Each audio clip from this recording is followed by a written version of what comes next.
I think Fred will probably agree with me on this. You lose your valuable intelligence collection posture when you remove your security personnel from the ground before the conditions-based withdrawal had been implemented. So this is what happens when you have an evacuation, a reactionary evacuation.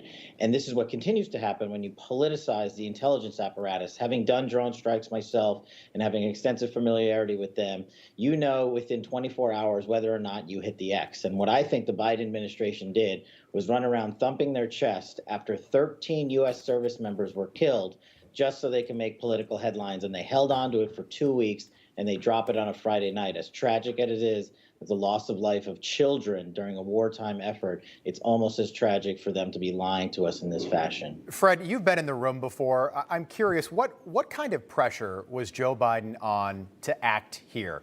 It seems like there was great pressure that the 13 American service members were killed August 26. 3 days later, as Kash just said, Friday, the 29th, there's this poorly planned drone strike. Not one member of ISIS-K was killed. No, that's exactly right. I agree with Kash. I think there was enormous pressure on the president.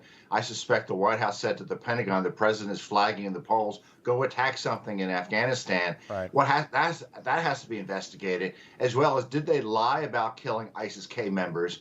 But I think more importantly, I think that this administration has known for quite a while that they killed civilians in both airstrikes on the 27th and the 29th.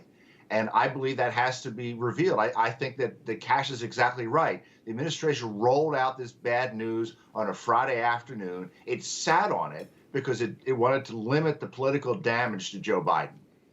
Kash, you brought this up a moment ago, that we might be limited when it comes to counterterrorism in that region now because we no longer have boots on the ground for the first time in 20 years. So I understand that. But do we need to look at drone strikes and the procedures that go into this? Because what we're seeing now is all of a sudden there's this shoot now, aim later policy that dates all the way back to the Obama administration, and 10 people lost their lives that didn't have to. Yeah, I think it's a little more layered than that. So look, and Fred's familiar with this too, having conducted drone strike operations extensively. Intelligence is a huge picture of it, and you cannot have that intelligence if you're not on the ground. But what happens is when the top leadership brass overrides the intelligence, which is what I think happened here for political reasons, this is the tragic situation that happens. And I agree with Fred, he and I both served on the House Intelligence Committee, and this is where the oversight needs to begin for Congress with the declassification of the intelligence that underlied the strike. And also what needs to happen is, this is why the Whistleblower Protections Act was created.